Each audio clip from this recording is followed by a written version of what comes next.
Fevralın 1-dən MyLift platforması istifadəyə veriləcək. Lift təhlükəsizliyində rəqəmsal transformasiyanı hədəfləyən bu platforma baş verən nasazlıqlar zamanı problemin daha tez həllinə imkan yaradacaq.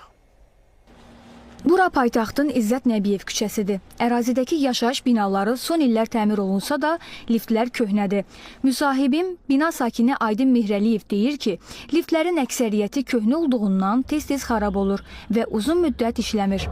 31 dekabr bizim evdəkilər də qalıb liftə və fövqəladə sağ olsunlar gəldilər, kömək elədilər, ancaq bu daimi problemdir. Liftdən narazı qalan digər müsahiblərim də deyir ki, problemlə tez-tez qarşılaşırlar. Dəfələrlə burada hadisələr olub, bir dəfə tros qırılmışdı. Bəs lift xarab olanda nə qədər müddətə gəlib düzəldilir? İnanırsınız, lift xarab olanda biz özümüz elə qonşular, burada bir usta var, gəlir elə köyünə qayda qanunla çıxardır belə. 2 saat, 3 saat liftə qaldım, o fövqəladə adamları çalmış, onlar gəlib çıxardıblar.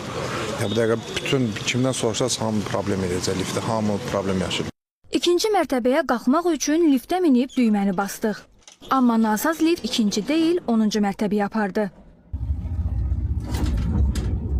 Bu kimi köhnə liftlərdə texniki vəziyyətin izlənməsi əsasən uzun illər kağız üzərində aparılıb. Yeni sistem sayəsində liftdə yaranan nasazlıq artıq rəqəmsal formada qeydiyyata alınacaq. Söhbət MyLift platformasından gedir.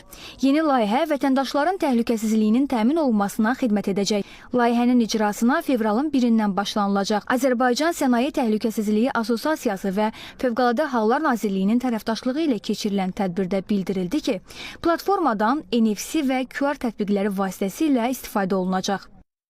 Bu platforma bizə bu şəraiti yaradır ki, biz qaldırıcı qurğuların və liftlərin bütün təhlükəsizlik texniki baxışlarını, illik sınaqların hər birini canlı olaraq izləyə bilirik. Və biz hər hansı bir risk yarananda artıq onu öncədən süni intellekt vasitəsilə xəbərimiz olur. Qeyd olundu ki, MyLift'in ardınca sistemin eskalator və digər qaldırıcı qurğulara da tətbiq olunması nəzərdə tutulub. Şamilə Şamil qızı, Qəhrəman Məmmədov, ASTV Xəbər.